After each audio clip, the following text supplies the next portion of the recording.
Assalamualaikum warahmatullahi wabarakatuh.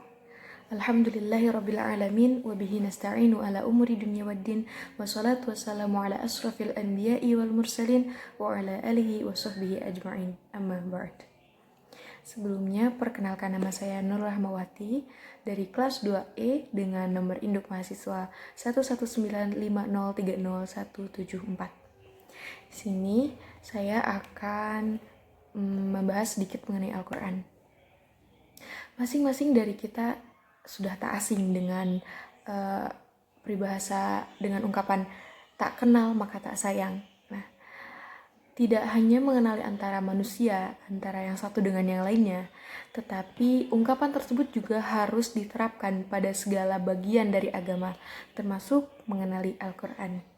Maka kita harus mengenal Al-Quran. A'udzubillahi minasyaitonirrajim. Setiap Muslim harus selalu berpegang teguh pada Al-Quran dalam segala aspek kehidupannya. Membaca kitab suci ini selain merupakan ibadah yang berpahala tinggi, juga berguna bagi salah satu obat hati. Oleh sebab itu, mengenali Al-Quran, minimal kita harus mulai dengan mengetahui definisinya agar kita semakin yakin terhadap Al-Quran. Berikut adalah definisi Al-Quran. Definisi Al-Quran menurut bahasa berarti bacaan, seperti yang tertera dalam firman surah Quran surah Al-Qiyamah ayat 17-18 yang berbunyi, Inna alaina jam'ahu wa qur'anah fa idza qara'nahu fattabi' qur'anah. Al-ayat. Shadaqallahul azim. Artinya, sesungguhnya atas tanggungan kamilah mengumpulkannya di dadamu dan membuatmu pandai membacanya. Apabila kami telah selesai membacakannya, maka ikutilah bacaannya itu. Sedangkan menurut istilah, Al-Quran berarti kalam Allah yang merupakan mukjizat yang diturunkan kepada Nabi Muhammad SAW melalui perantara malaikat Jibril untuk disampaikan kepada manusia sebagai petunjuk, diturunkan secara mutawatir dan membacanya merupakan ibadah. Definisi tersebut memiliki penjabaran yang memaknai masing-masing kata. Yang pertama adalah kalam Allah atau kalamullah. Kata-kata yang indah di muka bumi ini adalah Al-Quran yang merupakan kalam Allah Ta'ala. Al-Quran adalah kalimat-kalimat suci yang bukan berasal dari manusia, jin, ataupun malaikat. Kesucian kalamullah tersebut tidak ada yang mampu menandinginya, bahkan meski hanya satu ayat pun. Seorang jawara sastra pada masa Nabi Muhammad SAW yang bernama Abdul Walid pernah berkata, "Aku belum pernah mendengar kata-kata seindah itu. Itu bukanlah syair, bukanlah sihir, dan bukan pula kata-kata ahli tenung. Sesungguhnya Al-Quran itu ibarat pohon yang daunnya rindang, akarnya yang terhujam hingga ke dalam tanah, susunan kata-katanya manis dan enak didengar. Itu bukanlah kata-kata manusia, ia tinggi dan tak ada yang dapat mengatasinya." Begitulah perkataan Abdul Walid mengenai betapa indahnya Al-Quran, kata-kata dalam Al-Quran itu, sehingga tidak ada seorang pun yang dapat, tidak mungkin ada makhluk Allah yang dapat menandinginya kecuali jika Allah menghendakinya. Dan yang berikutnya adalah Al-Quran merupakan mukjizat Nabi Muhammad SAW. Mukjizat bermakna sesuatu hal yang luar biasa yang tidak mungkin didapat oleh manusia biasa, melainkan khusus bagi para nabi dan rasul untuk meneguhkan kenabian dan kerasulannya, serta untuk menunjukkan kebesaran Allah Subhanahu wa Ta'ala. Begitulah Al-Quran diturunkan sebagai salah satu mukjizat kepada Nabi Muhammad SAW yang tidak mungkin diterima oleh orang lain. Dan yang berikutnya adalah mutawatir. Al-Quran diturunkan mutawatir. Mutawatir berarti berangsur-angsur. Proses turunnya Al-Quran itu tidak langsung 30 juz, tetapi ayat demi ayat.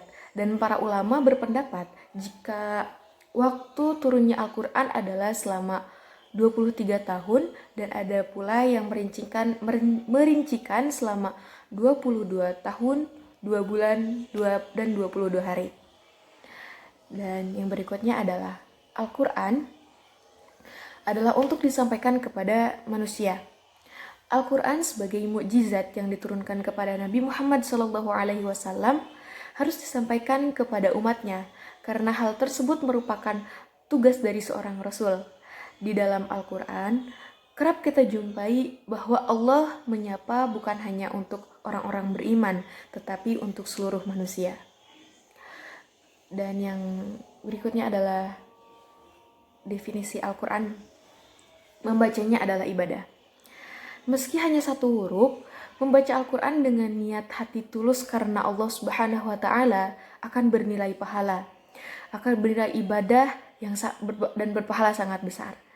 Hal ini berdasarkan salah satu hadis yang artinya, bacalah Al-Quran karena sesungguhnya Allah akan memberi pahala kepadamu karena bacaan itu. Pahala untuk setiap hurufnya sebanyak 10 kebaikan. Saya tidak mengatakan kalian bahwa alif lam mim itu satu huruf, tetapi alif satu huruf, lam satu huruf, dan mim satu huruf. Hadis riwayat Hakim. Nah, dapat kita bayangkan berapa banyak pahala yang Allah berikan kepada kita apabila kita rajin membaca Al-Quran. Jika kita ketahui dalam satu hurufnya itu kita mendapatkan 10 kebaikan. Dan sebagai contoh untuk membaca alif lam mim saja kita sudah mendapatkan 30 kebaikan. Masya Allah bukan? Nah, dan yang berikutnya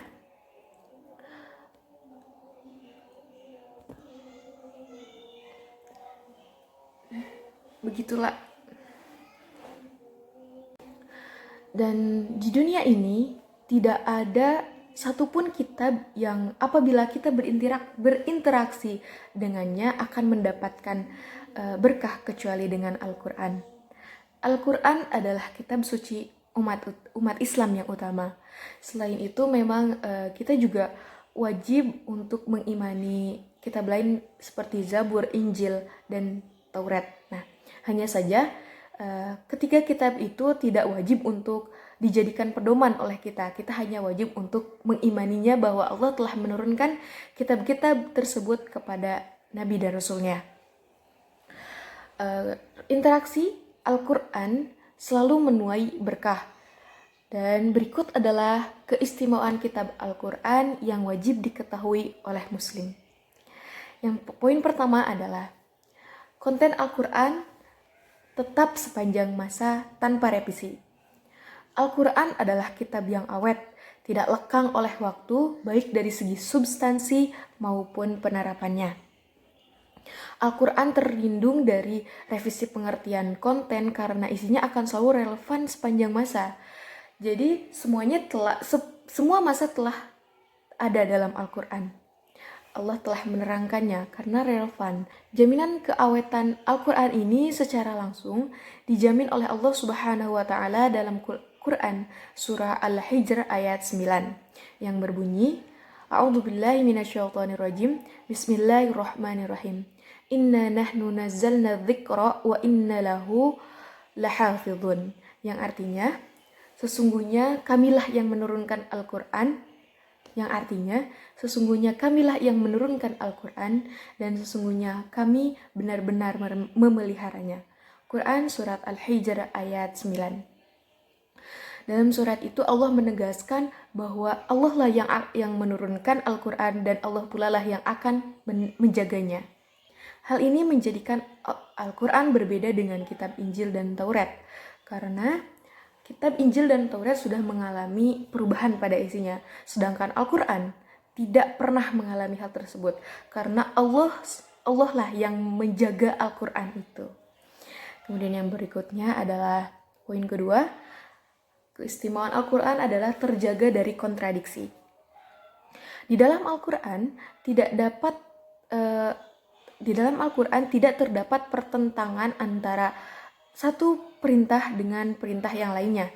Setiap perintah, larangan, dan berita bersifat melengkapi satu sama lainnya. Sesuai dengan firman Allah dalam Quran surah An-Nisa ayat 82 yang artinya, maka apakah mereka tidak memperhatikan Al-Quran? Kalau kiranya Al-Quran itu bukan dari sisi Allah, tentulah mereka mendapat pertentangan yang banyak di dalamnya. Quran surah An-Nisa ayat 82.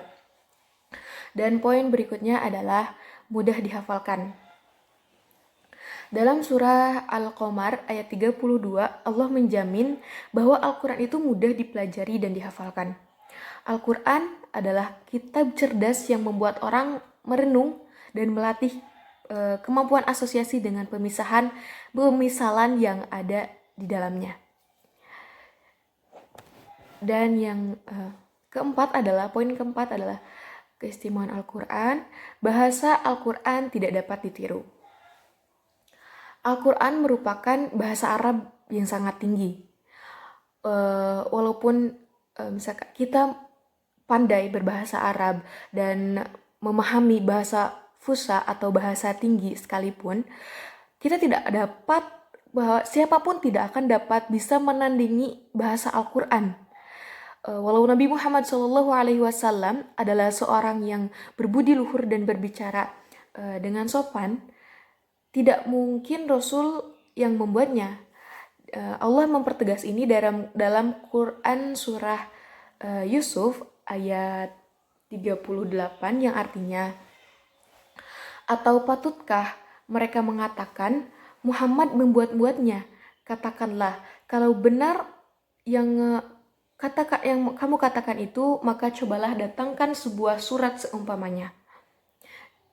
Menghadapi manusia-manusia yang mau membuat rekaan dan tandingan Al-Quran, maka Allah Subhanahu wa Ta'ala mengirimkan tantangan melalui firman-Nya dalam Quran surah Al-Baqarah ayat 23 yang artinya, dan jika kamu tetap dalam keraguan tentang Al-Quran yang kami wahyukan kepada hamba kami Muhammad, buatlah satu surat saja yang semisal Al-Quran itu dan ajaklah penolong-penolongmu selain Allah, jika kamu orang-orang yang benar.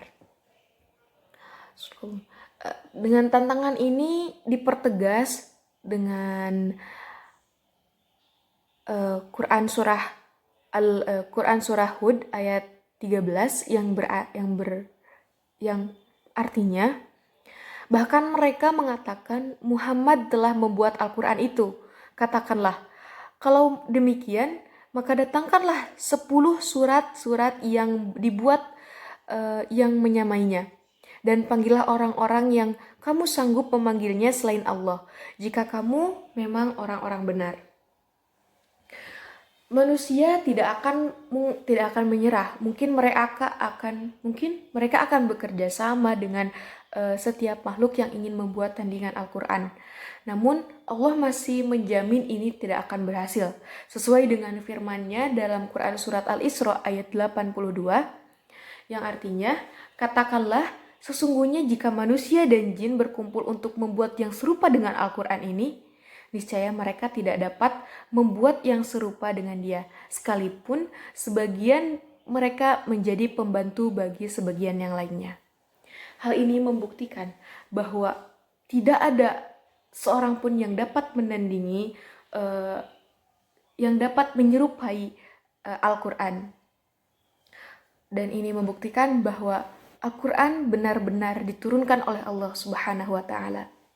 Dan poin yang kelima, keistimewaan Al-Quran adalah membacanya merupakan kebaikan.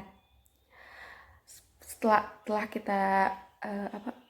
kita bahas tadi bahwa membaca satu huruf Al-Quran saja sudah mendapatkan 10 kebaikan.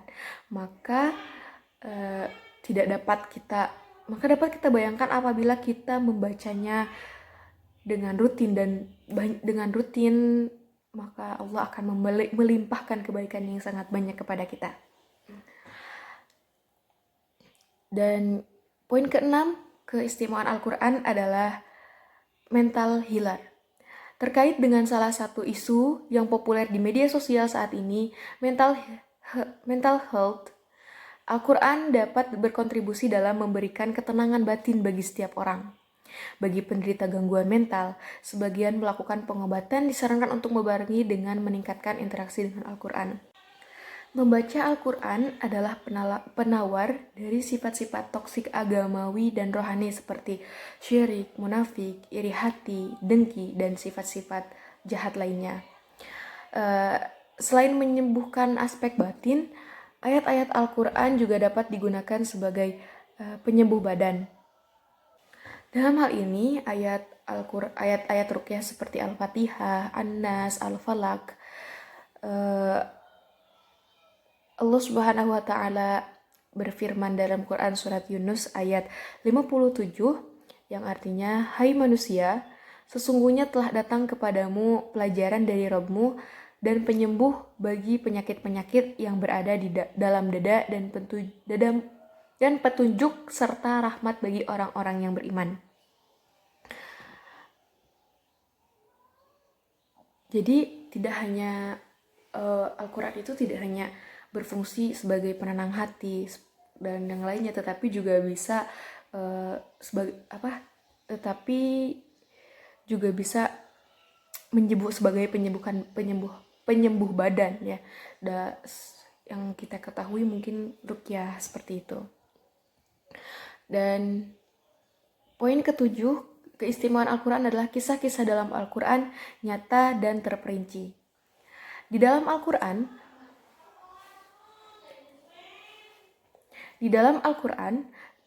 terdapat banyak kisah-kisah.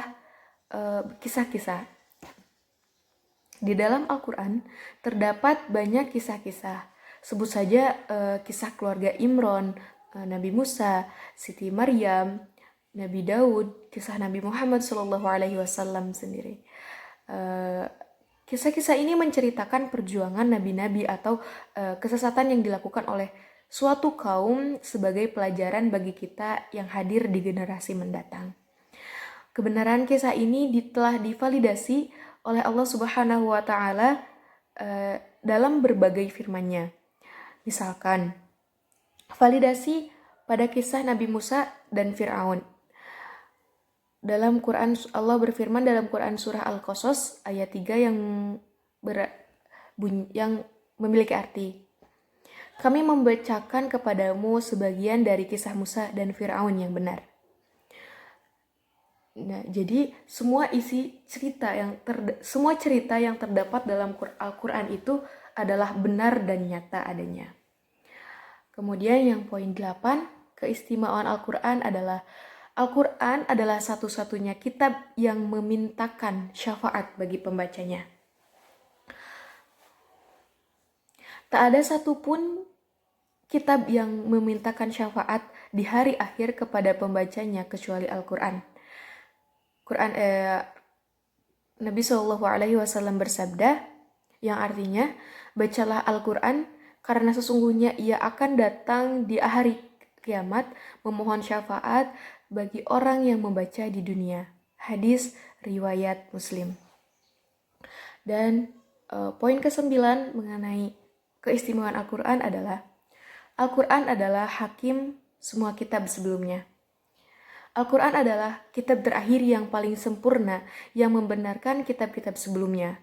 Hal ini sesuai dengan firman Allah Azza wa Jalla dalam Quran surah Al-Ma'idah ayat 48 yang artinya, "Dan kami telah turunkan kepadamu Al-Quran yang dengan membawa kebenaran, membenarkan apa yang sebelumnya, yaitu kitab-kitab yang diturunkan sebelumnya, dan batu ujian terhadap kitab-kitab yang lain itu." Dan poin terakhir mengenai keistimewaan Al-Quran adalah Al-Quran merupakan kitab peradaban. Al-Quran adalah kitab peradaban yang darinya suatu kaum dapat kita muliakan. Pelajarilah Al-Quran agar minimal pribadi kita dapat berubah menjadi lebih baik. Setelah mengetahui apa saja keistimewaan Al-Quran, kita juga dapat mengetahui bahwa Allah Subhanahu wa taala akan menurunkan begitu banyak dan begitu banyak pahala atau kebaikan kepada umatnya yang selalu mendawamkan Al-Quran, mendawamkan membaca Al-Quran. Maka oleh karena itu marilah kita dawamkan membaca Al-Quran dengan sebanyak-banyaknya, terutama saat ini kita sedang menjalani bulan Ramadan yang pahalanya itu akan dilipat gandakan oleh Allah Subhanahu wa taala. Dan mungkin hanya itu yang dapat saya sampaikan. Terima kasih telah menonton. Mohon maaf atas semua kesalahannya. Mohon maaf apabila banyak kesalahan, dan karena kesalahan datangnya dari saya dan kebenaran hanya datang dari Allah Subhanahu wa taala. Semoga bermanfaat. Wabillahi taufiq wal hidayah, waridho wal inayah. Wassalamualaikum warahmatullahi wabarakatuh.